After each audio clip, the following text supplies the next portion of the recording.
Hello everyone, welcome back to the Samajik Guru channel. आज हम करने जा रहे हैं क्लास 6 के इंग्लिश का मॉडल टेस्ट पेपर जो कि फाइनल टर्म के लिए है। तो आइए पेपर जो है वो स्टार्ट करते हैं।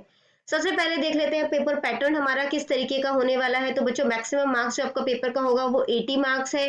टाइमिंग आपको जो है वो 3 घंटे की दी जाएगी। ठीक है, आपको सबसे पहले एक पैसेज दिया गया है, इसे बहुत ही ध्यान से पढ़ना है और उसके बाद जो है ये क्वेश्चन जो आपको दिए हुए हैं उसके आंसर्स आपने फाइंड आउट करने हैं। ठीक है, ये जो क्वेश्चन है ये एमसीक्यूज बेस्ड होंगे। तो आइए स्टार्ट करते हैं। The villagers left the village because there was. तो विलेजर्स ने जो है वो विलेज को क्यों जो है वो छोड़ दिया था? क्योंकि देयर वॉज नो वाटर। ठीक है, तो पानी जो है वो वहां पर नहीं था। अगला क्वेश्चन है, what did the cock find in the farm yard. तो कॉक को जो है वो फार्म यार्ड में क्या मिला? तो कॉक को फार्म यार्ड में जो है वो जेम मिला था। ठीक है, तो a gem. The fields were full of. जो फील्ड्स थे वो किन चीजों से भरे हुए थे? The fields were full of ripe grain. ठीक है, राइप ग्रेन से भरे हुए थे। नेक्स्ट है, what were the people trying to get in the city. लोग जो है वो शहरों में जो है वो क्या किस चीज की तलाश करते हैं, क्या चीज जो है वो कोशिश कर रहे थे। ठीक है, तो they try to get a job there. ठीक है, वो वहां पर जॉब की जो है वो तलाश कर रहे थे। नेक्स्ट है, which of the following word from the passage is the antonym of noisy. Antonym मतलब होता है अपोजिट। ठीक है, तो एंटोनियम जो है वो नॉइजी यानी शोरगुल। ठीक है, और क्वाइट जो होता है वो शांत। तो उसका आंसर जो है वो क्या हो जाएगा? क्वाइट। जो नेक्स्ट क्वेश्चन है उसमें आपको ये जो पैसेज जो पोस्टर दिया हुआ है उसको बहुत ही ध्यान से पढ़ना है और उसके बाद जो है इससे रिलेटेड क्वेश्चन जो है उसके आंसर करने हैं। ठीक है, तो पहला क्वेश्चन है, what information does the given poster provide. तो ये जो क्या इंफॉर्मेशन दे रहा है ये। ठीक है, तो ऑप्शन एक बार पढ़ लेते हैं। नॉलेज ऑफ लैंग्वेज दे रहा है, लैंग्वेज के बारे में बता रहा है मतलब, या पार्ट्स ऑफ स्पीच का एग्जांपल और डेफिनेशन दे रहा है, या दोनों। ठीक है, तो आइए देखते हैं अब इसमें। ये जो है वो देखो पार्ट्स ऑफ स्पीच के बारे में है। ठीक है, तो पहला ऑप्शन तो गलत हो गया और जो है वो उसके बारे डेफिनेशन भी बताया और एग्जाम्पल भी दे रहा है। ठीक है, तो both B and C. Read is an example of. Read जो है वो किसका एग्जाम्पल है? रीड देखो किसका एग्जाम्पल है? वर्ब का।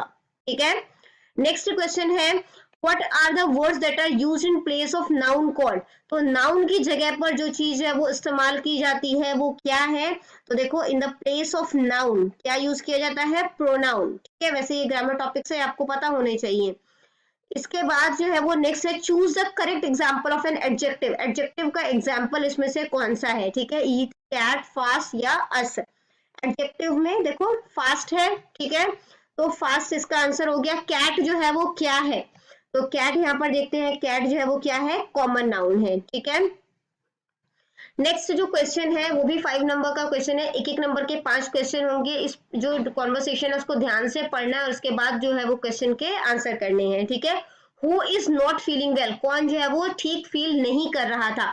Hello Rishabh, why do you look so worried. Hi Pulkit, my father is not well so I am worried. तो ऋषभ जो है वो ये बात कह रहा है कि मेरे पिताजी ठीक नहीं है, मतलब ऋषभ के पिता जो है वो ठीक नहीं है। ठीक है, Rishabh father. Which organ of Rishabh father need treatment. Rishabh के पिता के लिए कौन सा ऑर्गन जो है उनके इसके ट्रीटमेंट की जरूरत है? तो लिवर। ठीक है, लिवर जो उनका बैड कंडीशन में है जिस वजह से उसकी जो है वो जरूरत है। डॉक्टर मानस जो है वो क्या है? डॉक्टर मानस जो है वो एक नेफ्रोलॉजिस्ट है। ठीक है, अपोलो हॉस्पिटल के, तो नेफ्रोलॉजिस्ट। अगला क्वेश्चन है, what has doctor advise to Deepak father. Doctor ने क्या एडवाइस किया है दीपक के दीपक से फादर? तो यहाँ पे दीपक नहीं आएगा, ये ऋषभ ही आएगा। ठीक है, उसके फादर को क्या एडवाइस किया है? तो बेड रेस्ट किया है। ठीक है, अगला क्वेश्चन है, what is the opposite of tasty. Tasty का अपोजिट, टेस्टी तो मतलब कि बहुत स्वाद वाला खाना, ब्लांड होता है जो कि मतलब बेस्वाद खाना जो होता है। ठीक है, तो उसको जो है जिसमें नमक मतलब कि फिक्का खाना होता है, जो नमक मिर्च वगैरह जो है वो नहीं होता, तो ये इसका अपोजिट हो जाएगा। ठीक है, अगला क्वेश्चन देखते हैं, सेक्शन बी लिटरेचर पार्ट से है। ठीक है, इसमें आपको किसी 3 क्वेश्चन को अटेम्प्ट करना है। 5 क्वेश्चन जो है वो आपको दिए जाएंगे। तो सबसे पहला जो क्वेश्चन आपसे पूछा गया है वो, what happened to the place where the herd of elephants live. तो उस जगह को क्या हुआ था जहाँ पे हाथियों का झुंड जो है वो रहता था? लेक ऑफ मून से जो है वो ये क्वेश्चन लिया गया है। There was a severe drought and there was no water. वहां पे भीषण सूखा पड़ा था और वहां पे पानी नहीं था।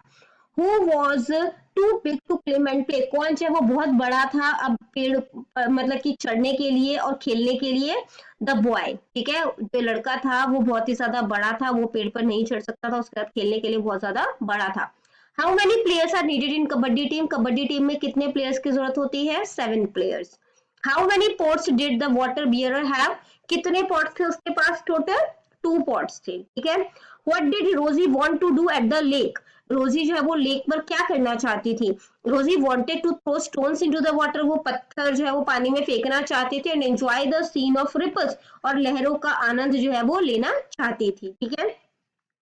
इसके बाद जो आपको वर्ड्स दिए गए हैं उसके मीनिंग जो है वो आपने पंजाबी या हिंदी में देने हैं, किसी 3 वर्ड का देने हैं। 5 जो है वर्ड्स आपसे पूछे जाएंगे। प्रिवेंट मतलब रोकना, ब्रांचेस यानी कि शाखाएं, कलेक्टेड यानी एकत्र, टच यानी छुआ, वरीड यानी कि चिंतित। आगे बढ़ने से पहले अगर आपको हमारी वीडियोस पसंद आती है, हमारी वीडियोस आपके लिए किसी भी तरीके से हेल्पफुल है, तो चैनल को फटाफट से सब्सक्राइब कर दो, क्योंकि यहाँ पर इस तरीके का हेल्पफुल कंटेंट अपलोड होता रहता है।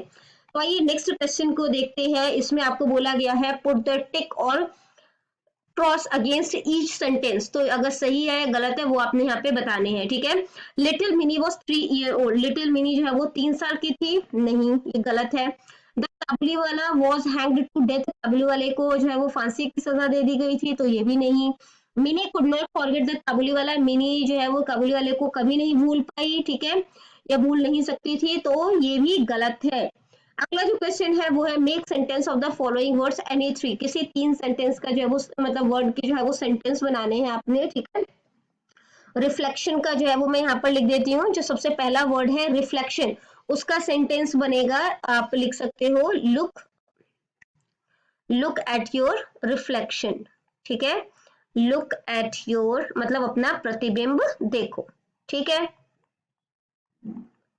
नेक्स्ट जो वर्ड है वो है टीम, ठीक है। तो टीम का क्या है? He is the best player of his team, या I am the best player of my team, I am the best player of my team, ठीक है। अगला क्वेश्चन है टच, टच मतलब क्या होता है? छुआ, ठीक है। तो सेंटेंस बनाते हैं हम लोग, we were very touched by their story,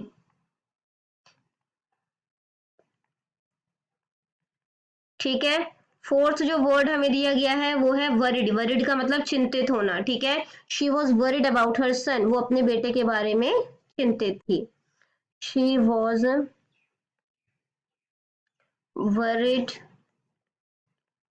about her sun.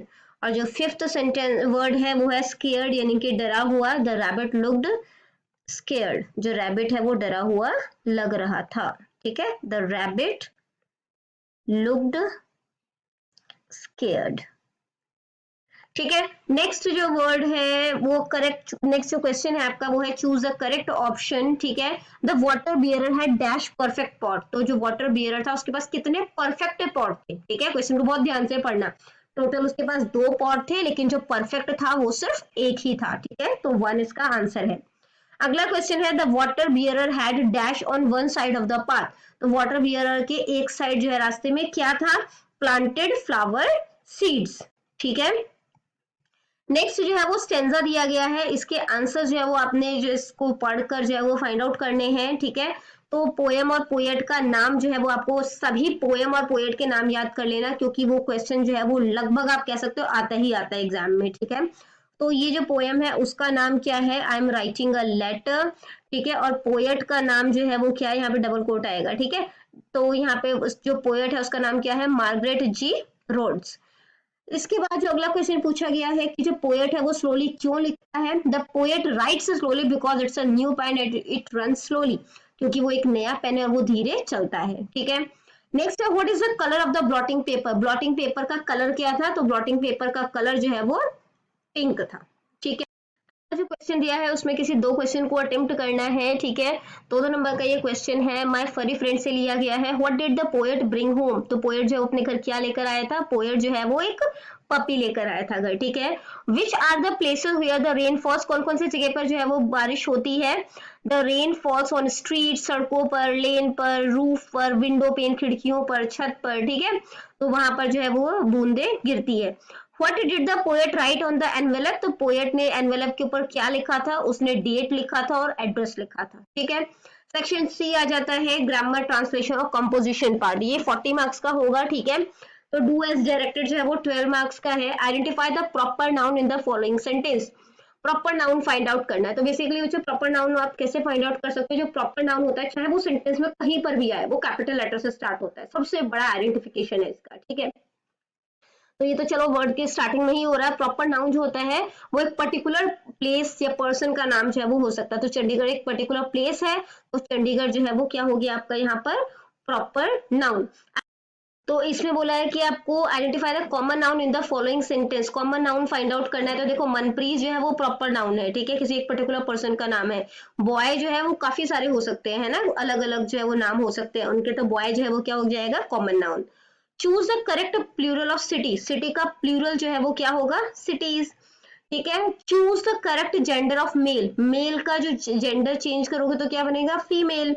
Identify the past form of verb enjoy. Enjoy का पास्ट फॉर्म क्या होगा? Enjoyed. Fill in the blanks using personal pronoun. Personal pronoun use करना है। Our friends are athlete, all of them, ठीक है। All of them are either strong, fast और both. या तो मतलब कि उनमें से सभी जो है वो स्ट्रॉन्ग है या तेज है या दोनों ही है, ठीक है। अगला डेमोन्स्ट्रेटिव प्रोनाउन यूज करना है। You will have to get your own pen, dash is mine. तुम्हें अपना पेन लेना होगा, ठीक है। डैश इज माइन, वो मेरा पेन है। दीज, दोज, सच, एनी जो है वो ऑप्शन इसका नहीं है। ऑप्शन इसका करेक्ट जो है वो दिस है, ठीक है। और यही जो है वो इसका आंसर है। अगला क्वेश्चन है fill in the blanks with suitable article. Article fill करना है। तो the soldier lost an eye in the war. Eye है ना, हम आ का साउंड कर रहे हैं। आ जो है वो मात्रा है और मात्रा के आगे जो है वो क्या लगता है? एन लगता है। Fill in the blanks with suitable form of the adjective. Adjective जो है वो यहाँ पर सुटेबल जो एडजेक्टिव है वो फिल करना है। The earth is dash than the moon. Than लग रहा है यानी कि कंपेयर हो रहा है, ठीक है। तो कंपैरेटिव डिग्री का इस्तेमाल करेंगे। तो लार्ज का कंपैरेटिव डिग्री क्या होता है? लार्जर। तो लार्जर जो है वो इसका आंसर हो जाएगा, ठीक है। अगला जो क्वेश्चन है वो है underline the adverb in the following sentence. जो एडवर्ब को अंडरलाइन करना है इसमें, ठीक है। तो इसमें एडवर्ब क्या है? यानी कि काम की जो विशेषता है वो क्या है कि काम जो हो रहा है वो कैसा हो रहा है? धीरे हो रहा है, ठीक है। तो जो काम है वो यहाँ पर स्लोली हो रहा है। अगला जो क्वेश्चन है वो है fill in the blanks with correct form of present simple tense. तो सिंपल प्रेजेंट टेंस का रूल क्या होता है? सब्जेक्ट प्लस में कोई हेल्पिंग वर्ब नहीं लगेगी, वर्ब का फर्स्ट फॉर्म, ठीक है। एस ई एस जो है वो लग सकता है और ऑब्जेक्ट होगा, ठीक है। तो वी लगा है, वी जो है वो अपने आप में प्लूरल है, तो प्लूरल के साथ जो है वो सिंगुलर वर्ब लगता है, ठीक है। तो यहाँ पर क्या आ जाएगा? वी प्ले, ठीक है। अगला क्वेश्चन है डू यू कि इसमें जो करेक्ट पंचुएशन जो है वो फिल करना है। तो पहला वर्ड जो है वो कैपिटल होगा, ठीक है। उसका जो है वो टी और कॉफी को कैपिटल बनाने का कोई लॉजिक नहीं है, ठीक है। तो बी ऑप्शन जो है वो करेक्ट है। एक लेटर लिखना है अपने अंकल को, ठीक है, क्योंकि उन्होंने आपको ब्यूटीफुल गिफ्ट जो है वो भेजा है, तो उसके लिए लेटर लिखना है। 5 नंबर का है ये। तो एग्जामिनेशन हॉल लिख दिया हमने, लुधियाना, डेट डाल दी, my dear uncle. It is very kind of you to remember me on my birthday. You have sent me a beautiful wristwatch as a birthday gift. तो अंकल को जो है वो शुक्रिया अदा कर रही है कि आपने मुझे मेरे बर्थडे पे याद किया और आपने जो है वो मुझे एक रिस्ट वॉच, हाथों में पहनने वाली घड़ी जो है वो गिफ्ट की है। It shows your love for me. ये जो है वो आपका प्यार जो है वो मेरे लिए दिखाता है। It receives I receive many gift that day but I like your gift the most. मुझे उस दिन बहुत सारे गिफ्ट्स मिले थे लेकिन मुझे सबसे ज्यादा पसंद आपका गिफ्ट आया। एवरीबडी प्रेज, सबने उसकी तारीफ की। The watch will help me a lot. ये जो घड़ी है ये मेरी काफी तरीके से मदद करेगी। It will make my life regular. इससे मेरी लाइफ जो है वो रेगुलर बन जाएगी, यानी कि जो है वो आप कह सकते हो डेली रूटीन जो है वो मेंटेन जो है वो हो जाएगी, ठीक है, पंचुअल हो जाएंगे। I thank you for this lovely gift, मैं आपको थैंक यू करती हूँ। I shall keep this watch with great care, मैं इसका बहुत ही संभाल के इसको जो है वो रखूंगी, ठीक है। विद रिगार्ड्स योर लविंगली, और अपना नाम, ठीक है। या तो नेक्स्ट जो है वो आपने एप्लीकेशन अटेम्प्ट करनी है जिसमें कि फुल फी कंसेशन के लिए ये प्रिंसिपल को आपने एप्लीकेशन लिखना है। तो द प्रिंसिपल, फिर आप अपने स्कूल का नाम लिखोगे, जहां पर स्कूल है वो लिखोगे, ठीक है। Sir I am student of 6th B class, मैं 6th बी क्लास की जो है वो स्टूडेंट हूँ। मेरे पिता जो है वो बहुत ही ज्यादा गरीब हैं, वो पीएन है, उनकी इनकम जो है वो बहुत ही ज्यादा कम है। ही कैन नॉट पे माई स्कूल फी, वो मेरी स्कूल फीस नहीं भर सकते हैं। कृपया करके मुझे फुल फी कंसेशन यानी कि मेरी पूरी फीस जो है वो माफ कर दी जाए, ठीक है। आपका आज्ञाकारी ब्रिजेश कुमार, 6A, मार्च 8, 2023, यानी कि हमने डेट डाल दी। नेक्स्ट, इसके बाद 4 नंबर के क्वेश्चन में आपको पैराग्राफ दिया जाएगा, ठीक है। यहाँ पे 2 पैराग्राफ है, the game I love to play, और दूसरा है what I like about myself, ठीक है। इसके बाद जो 12th क्वेश्चन है उसमें आपको स्टोरी दी जाएगी, उसमें भी ऑप्शन दिए जाएंगे, ये भी 4 मार्क्स का है। तो जो 2 स्टोरी इस सैंपल पेपर में दी गई है वो है the fox and the crow, ठीक है, और उसके बाद the lion and the mouse, ठीक है। फिर मैसेज राइटिंग है, 4 मार्क्स का है ये। तो इसमें जो है वो क्या है, you are the principal of a school, आप स्कूल के प्रिंसिपल हैं। आपको एक कॉल रिसीव हुआ किसी स्टूडेंट के फादर से, स्टूडेंट का नाम जो है वो अमरिंदर है, वो 6th क्लास में पढ़ता है। उसके जो मतलब कि कह सकते हो, the father has said that Amarinder's grandmother is not well, कि अमरिंदर की जो दादी है वो ठीक नहीं है, और उसे जो है वो जल्दी से घर जो है वो पहुंच जाए अमरिंदर। तो उसके लिए मैसेज जो है वो स्टूडेंट को लिखना है, तो मैसेज लिख दिया, ठीक है। मैसेज है वो यहाँ पर लिखा जाएगा, मैसेज। फिर जो है वो डेट जो है, स्पेलिंग की मिस्टेक है, February 17, 2022, फिर जो है वो टाइमिंग लिख दी। उसके बाद ये 6th ग्रेड स्टूडेंट को इन्फॉर्म किया जा रहा है जिसका नाम अमरिंदर है, उसकी दादी जो है वो बीमार है, ठीक है, और उनके पिता जो है वो चाहते हैं कि वो जल्दी से जल्दी घर जो है वो पहुंच जाए, ठीक। इसके बाद जहाँ पे ABC लिखा है वहां पे प्रिंसिपल का नाम आएगा, और यहाँ पे प्रिंसिपल जो उनकी पोस्ट है, ठीक है। नेक्स्ट जो क्वेश्चन है उसमें जो सेंटेंस आपको दिए गए हैं उसे आपने, जो इंग्लिश सेंटेंस दिए गए उसे या तो पंजाबी में या हिंदी में आपने ट्रांसलेट करना है। इसी तरीके से जो इसके बाद जो सेंटेंसेस दिए गए हैं जो कि आपको पंजाबी में दिए गए हैं उसे आपने इंग्लिश में ट्रांसलेट करना है, ठीक है। इन्हीं 3 सेंटेंसेस को ट्रांसलेट जो है वो करना है, और इसके अलावा 5 नंबर आपको आपकी हैंडराइटिंग के दिए जाएंगे। तो पेपर बहुत ही साफ सुथरा और अच्छी हैंडराइटिंग में करें, ठीक है। तो बच्चों यहाँ पे हमारी वीडियो जो है वो खत्म हो जाती है। इनकेस आपको कोई भी डाउट है तो आप कमेंट सेक्शन में क्वेश्चन कीजिए, आपको रिप्लाई मिल जाएगा। Thank you very much and all the best for your exam.